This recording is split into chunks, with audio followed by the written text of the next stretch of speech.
Hi అండి అందరికీ.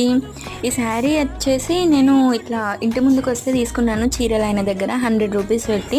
ఇది తీసుకొని 1 ఇయర్ అవుతుంది. 1 ఇయర్లో నేను ఒక 3-4 టైమ్స్ అట్లా కట్టాను. శారీ పర్టికులర్గా నేను డ్రెస్ కోసమే తీసుకున్నా, కానీ 1 ఇయర్ కట్టాను. ఓన్లీ 100 రూపీస్ పెట్టినందుకు 1 ఇయర్ కట్టుకున్నాను అనే సాటిస్ఫాక్షన్ అయితే నాకు ఉంది. శారీ మొత్తం ఇట్లా ఫ్లోరల్ ప్రింట్ వచ్చింది అండ్ జార్జెట్ శారీ కాబట్టి డ్రెస్లా కుట్టుకుందాం అనుకుంటున్నా. దీనికి లైనింగ్ తీసుకోలేదు నేను. లాస్ట్ ఇయర్ బతుకమ్మ శారీ ఉండే సేమ్ కలర్ అయితే అదే వేస్తున్నా. ఫైనల్గా అయితే ఇలా కన్వర్ట్ చేశాను శారీని. ఇప్పుడు మోస్ట్ ట్రెండింగ్లో ఉన్న డబల్ లేయర్డ్ ఫ్రిల్స్ ఫ్రాక్ అండి. సో నాకైతే ఈ కలర్ చాలా బాగా నచ్చింది. నేను డ్రెస్ కోసమే తీసుకున్నానని చెప్పాను కదా.